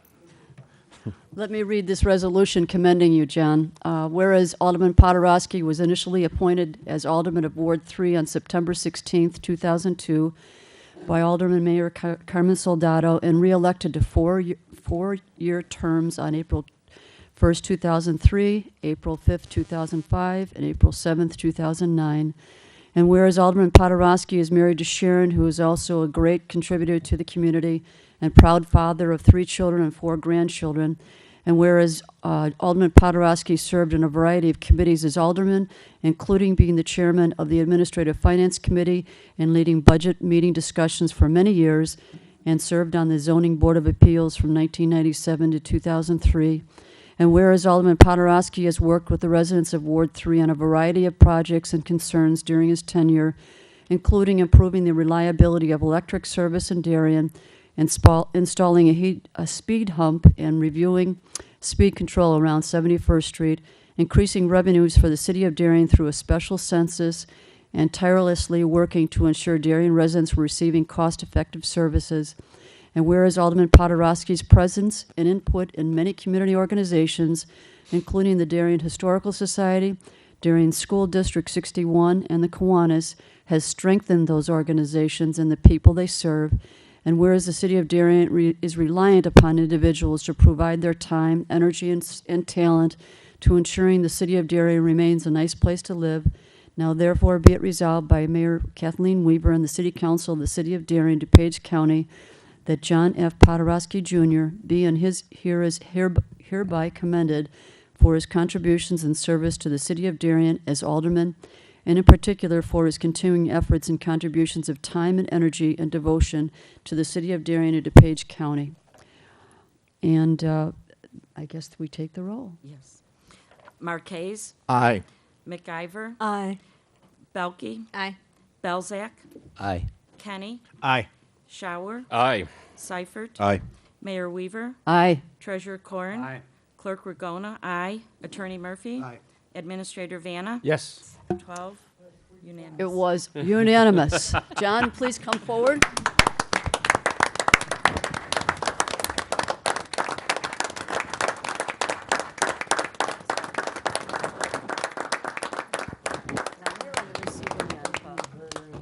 That's not all. This is for you. Very nice. I got a perfect spot for that. There you go. Turn around so we can take a picture of you.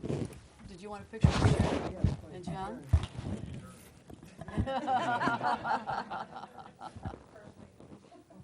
Okay. Come on up, Sharon. Yeah, hold your Oh. eye. Okay.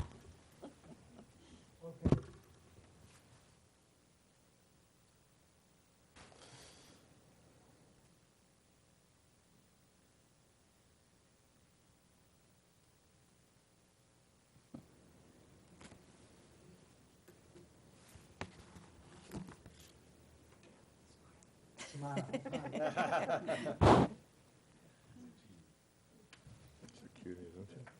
Say Marchese. Is that camera supposed to, oh, there it goes. One more. Okay. Get out of the way here.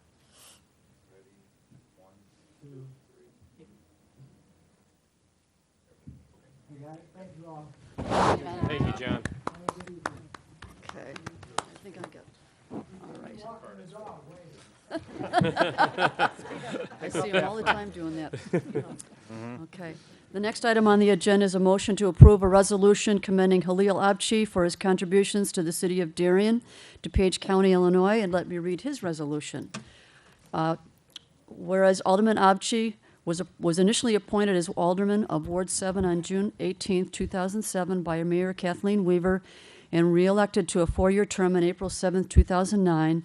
And whereas Alderman Abchi is married to Teresa, who is herself a valuable contributor to the community and is supportive of our youth, and he is the proud father of 4 children. And whereas Alderman Abchi served on the Administrative Finance Committee, the Municipal Services Committee, and the Environmental Committee from 1995 to 2006. And whereas Alderman Abchi has dedicated many hours of his time in serving the city of Darien with active participation at city council meetings, budget discussions, goal-setting meetings, and participated in other community organizations, including the Darien School District 61. And whereas Alderman Abchi worked on many projects during his tenure as alderman, including encouraging expansion of public transportation for residents, encouraging the creation of a capital improvement plan to set guidelines on funding capital projects during our budget discussions, and developing a mission statement for the city of Darien. And whereas the city of Darien is reliant upon individuals to provide their time, energy, and talent to ensuring the city of Darien remains a nice place to live, now therefore be it resolved by Mayor Kathleen Weaver and the City Council of the City of Darien that Halil Abchi be and is hereby commended for his contributions and service to the city of Darien as alderman, and in particular for his continuing efforts and contributions of time, energy, and devotion to the city of Darien. Do I have a motion to approve? Alderman McIver, seconded by Alderman Kenny. Discussion. Alderman McIver? It's like point counterpoint with, I truly appreciated having Alderman Abchi here also, because we didn't always agree, but it's always great to have a lot of different opinions. And I also appreciated his efforts in trying to get the mass commute going here with respect to the transportation system. So I'm hoping someone, kind of follows in his footsteps with regard, or he continues to push for that as a private citizen. So I think, again, it was a pleasure to serve with him. Thank you, Halil, for stepping up when I needed a replacement in Ward 7. When I stepped up to mayor, you very ably took on that role. and represented the residents of Ward 7. Thank you very much for those years of service. Alderman Belke, or Alderman Marquez, your hand was raised. At our municipal services meeting, I had an opportunity to comment to Hillel. When he came on the committee, it was a new committee for him, and Ted and I had been on that committee already.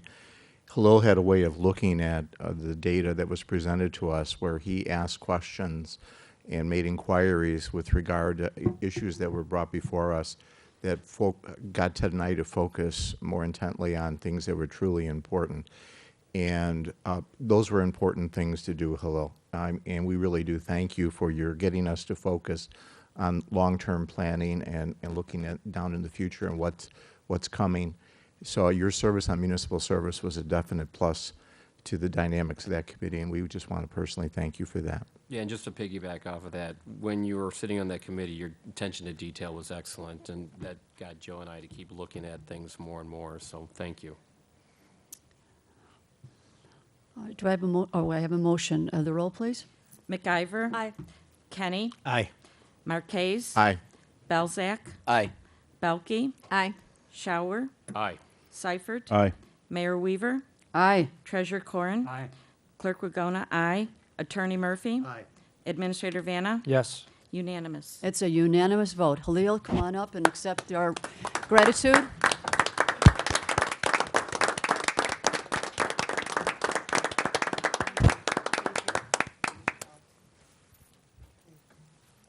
Yes, thank you. Thank you very much. Keep going. Did you want an official photograph on Scott's phone? Yeah. It's so official. You got it.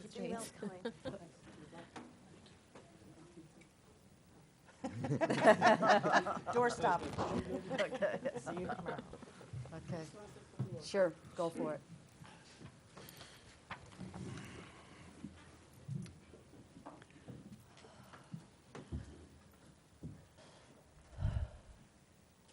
Before I leave, I wanted to say a few words.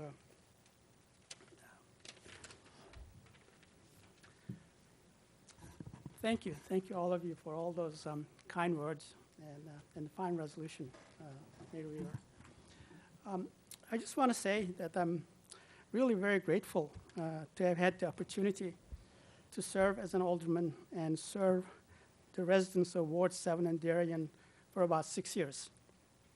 I have always considered it an honor and privilege.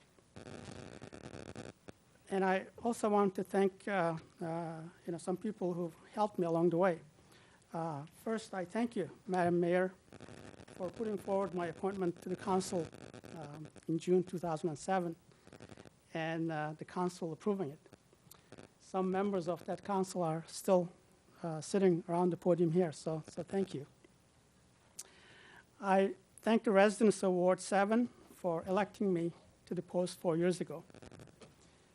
I want to thank Treasurer Corrin, Clerk Ragona, the previous clerk, Coleman, Attorney Murphy, and all members of the council for your helpful suggestions and support. Alderman Porosky is gone already. He left, yes. He bailed. I have a feeling he was a little happy to leave here. I wanted to actually thank him in person as well, for being my sounding board from time to time on the council, and for always being straight with me. I really appreciated that. I want to especially express my appreciation and thanks to the city administration and the city staff, in particular Brian, Scott, Dan, Chief Brown, for all your support and hard work. And finally, I'd like to end by wishing all of you and the newly elected Alderman Kenny and Belzak, and all the residents of Ward 7 and Darien, the best of luck and lots of success. So thank you. Thank you. Thank you. Thank you,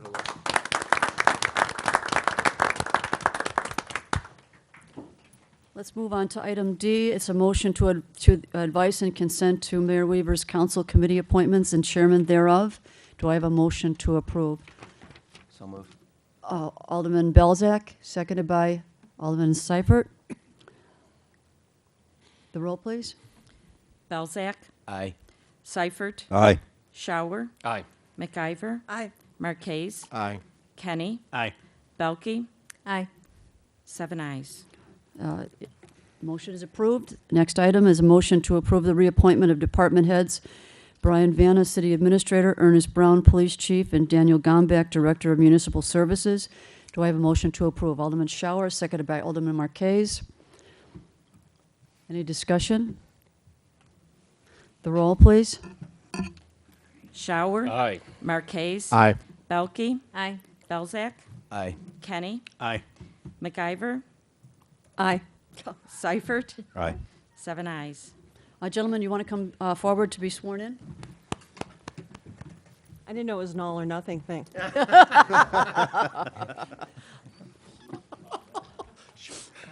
Dan was an iffy. Okay. Dan was an iffy. He was amazing. Okay, well, you know, which one's on tenterhooks here? Dan. Please raise your right hand and repeat after me. I state your name. Do solemnly swear. That I will support the Constitution of the United States. And the Constitution of the State of Illinois. And that I will faithfully discharge the duties. Of the office of. According to the best of my ability. Congratulations. Now I get some- Thank you. Thank you. Thanks, Dan.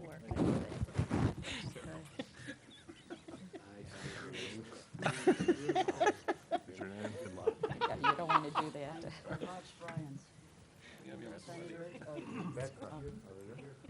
And then this one is for you. Thanks, Brian. And your card is over. Still It's still It's only been how many years? Good luck.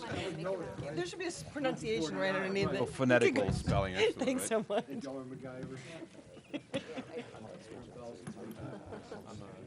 Congratulations, man. Thanks. We'll start out discussing that, yeah. We see it. You'll make the comments first, okay. I get the second.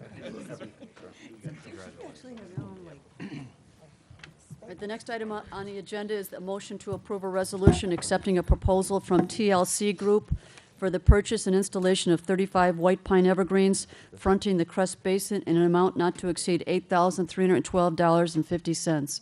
Do I have a motion to approve? Alderman Kenny, seconded by Alderman Seifert. Any discussion?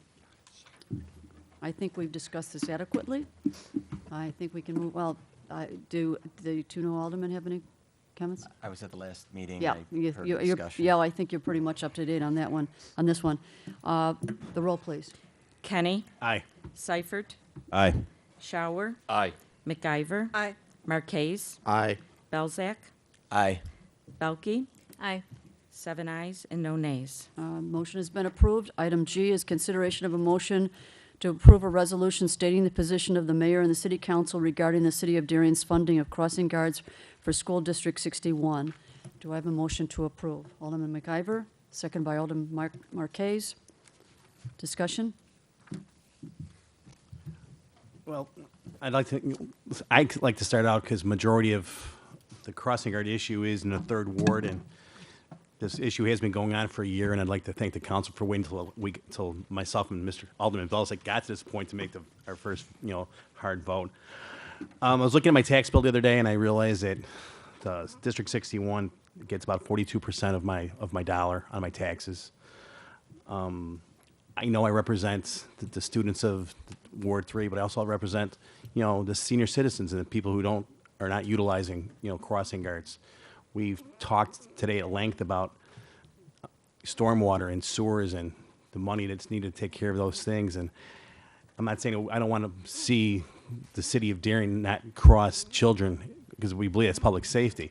I just believe that it should be on the onus of District 61, and I feel very strongly about that today. Any other comments? Alderman Belzak?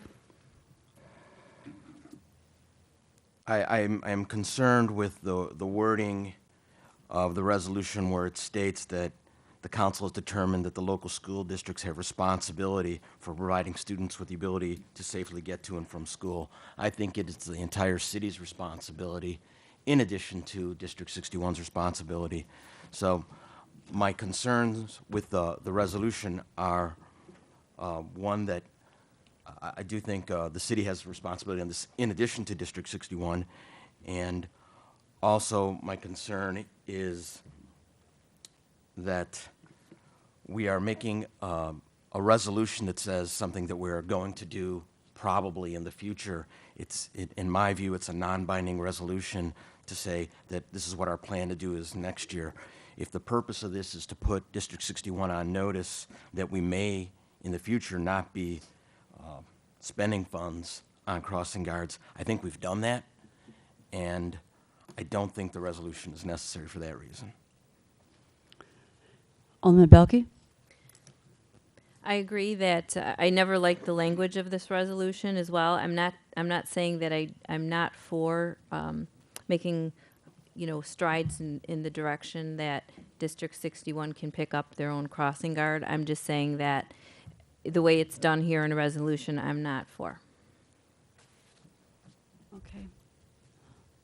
The roll, please. Alderman MacGyver, did you? Well, I think that the problem has been that even though we've communicated this and discussed this topic with the district on so many times in different forums, whether it's in the city council meetings or in the police committee meetings, it just doesn't seem to be a message that has been taken, I think, seriously, I think, by the school district, and I felt, I support, the wording, is basically, in my opinion, giving them that formal notice that, and it's, this is like the second year of notice, really. We're giving them another advance year. And while I agree with Alderman Balzac that we are responsible for public safety, that's when, the police respond with respect to stranger danger and things like that. The other school districts have accepted responsibility, as do parents. Parents are responsible for making sure, to some extent, that their kids get back and forth to school safely. And I too received my tax bill, as did residents in my ward, who say, you know what, we pay a lot of our taxes to our school districts, to our to our K-12, to the high school, to the community college, and they provide those services, so we don't want to provide those services for everyone else. And so I, as far as the wording goes, I think it's more of a formality of giving notice, and that's why I support this. Let's take the roll, please. MacIver? Aye. Marquez? Aye. Belke? No. Belzak? Nay. Kenny? Aye. Shower? Aye. Seifert? No. 4 ayes and 3 nays. The motion carries. The next item on the agenda is the motion to approve a resolution authorizing the mayor to accept a proposal from McCann Industries in the amount of $104,200 for one demonstrator demo unit 2010 McLean MV2 four-wheel drive articulating municipal tractor with a plow, mower deck, and flail mower. Do I have a motion to approve? Alderman Seifert, seconded by Alderman Shower. Discussion. Alderman Belke, do you want to share your concerns? Sure. I wanted to move this for the purpose that the newer alderman can understand kind of the background of this, and you can jump in, and Alderman Marquez as well. But when we were doing the budget, this wasn't originally in the budget, and it did end up getting in. And at that time, I remember that we were discussing a new rating system for all the machinery and equipment, and that will be done in October, from what I remember, or from what I was told today. Mm-hmm. So the purpose is that originally I had that in kind of set aside as, kind of put the money aside, but if we don't need it, we don't need it, or earmark it, or what have you. Now, what happened with this proposal is, I guess the other thing is I was surprised that it came up so soon, that it was bid on. But in any event, it worked to the favor of the municipal committee because they found a replacement for much less than, we would have spent. And I think that it's a refurbished, so it's saving us some money there. But I do have a question if there's a warranty on it and for how long? This was a demo, this was an actual demo, and a demo does have a warranty. It's a 1-year warranty, basically bumper to bumper. And they're, The warranty starts at the moment we purchase, is that what you're Yes, saying? Yes. Dion, Tina and I talked today on the phone. Maybe you could answer for her what this does for us that the current one won't do or can't do. Well, I think it's efficiency, number one. From the efficiency standpoint, the flail mower, for example, if you ever observe along Cass Avenue and/or 75th Street and/or Plainfield Road, we have certain inclines along the right-of-way that we maintain. By maintaining, I mean mowing. With that, we have various times where one of the tractors that we use, or the tractor we do use, basically, if it gets a little bit too wet, it slides off, and we do get we damage fences occasionally. It is a little bit of a hazard. By doing it by hand, it's no better. With this flail mower, it's a piece of equipment on the machine, almost as an arm, call it a cutting arm, that basically is able to trim this grass now.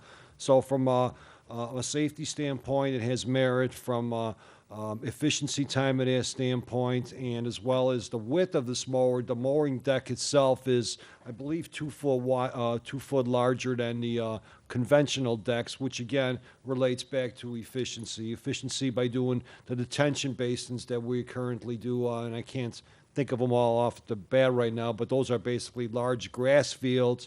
That will save us some time. What is that calculated amount of time? I don't have that answer yet, but we know it's going to be a saving. So just those two portions right there, I want to be able to come back to the committee and/or city council to present what it has saved us.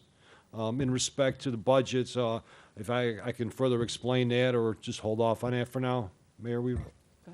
I think I could probably clarify that. I had an email I had sent Tina later in the afternoon in answering one of her questions, and I recalled it just a tad differently, but the original budget that was requested from the department heads to myself, Dan had this along with other equipment requested, and then when the mayor and I reviewed the budget, we had recommended to hold off on all the equipment until a rating system was done so we could compare it like Dan does on many of his larger projects. And while that all this equipment was off, the city council did add this one piece of equipment back into the budget. And what I had understood the municipal services department was going to do, at least with this particular piece of equipment, the importance was to compare this to purchasing either new, refurbished, or used piece of equipment. Because as we can see from the bids, refurbished equipment didn't have a warranty. That's why this was better than refurbished and obviously much cheaper. So again, I just wanted to clarify because I thought we were proceeding really as the council had wanted us to do and what was in the budget. Again, not a big difference, but I think this rating system really has to do with comparing, should we get a truck at all and compare it to, truck 111 versus 108. And I had looked at this piece of equipment just differently because the council had asked that it be placed back in the budget, but. Alderman Marquez? Yeah, Brian, as I told Tina, when we talked about this at Municipal Services, we saw this as a budgeted item. It was budgeted at $135,000. Actually, the original price of this item was much higher. The $135,000 was the price, the cost that we put in the budget when we accepted it as a budget item. So there was no discussion at Municipal Services whether or not we should even be talking about it. Our questions were with regard to how many hours around this piece of equipment, warranty, things like that, what this is going to enable us to do versus what we, can do now. And that's how we made our decision. It wasn't, why are we voting on this now, Dan, type of thing. It was something we accepted because we knew we had put it back in the budget. And one of the things about this demonstrator model, it was the hours that was used on this was low. Minimal. Yeah. De minimis, really. hours. Yeah, that's what it was, 300 hours. And the amount of money that we were saving by getting this, I thought it was just a terrific deal personally, so. Alderman McIver? What's the useful life of a piece of equipment like this, Dan? Approximately 12 years. And that's where it's at right now, the old one. The old one's at 12 years. The old one, but back then they were more for 10 years. Today's life expectancy is a couple years longer. Okay. So do you feel that this refurbished is a good find and not something that may come around again. Yes, it is a good find, and this is a piece of equipment that we also had shown all the guys. They were able to utilize it around, I won't say in the actual field, but feel it and get the feel for it. So the answer is yes. Any other discussion on this issue? Then the roll, please. Seifert. Aye. Shower. Aye. Belkey. Aye. Belzak. Aye. Kenny. Aye. Marquez. Aye. McIver. Aye. 7 ayes, no nays. Motion has been approved. We move to questions, comments, and announcements of a general nature from the council first. Anyone want to make any? Then I'd like to open it up to the floor. If anyone wants to address the council again, this is another opportunity to speak to the council. Just want to thank you for listening to my thoughts and that, and thank you for whatever it's worth. And I want to personally thank Alderman Belkey for paying a visit to my wife and I at our home, and to show her concern on it. And Mr. Grombeck, I appreciate you listening to me tell my tale of woe at the office last week. I heard you really worked very hard the day of the rains. My son-in-law was paying me compliments. Okay, bless everybody. Thank you. Thank you. Thank We'll you. stay in touch with you. Do we have to announce that we're going back into, okay. We're going to adjourn our meeting, but we're going to go back into executive session for the purpose of discussing the setting of a price for sale or lease of property owned by the public body with no decisions to be made, so you are welcome to leave this evening. Thank you. I guess we could take all of our stuff upstairs, huh? Right. Dan, can I have one of those brochures? Turning the mics off. Yeah. Yeah.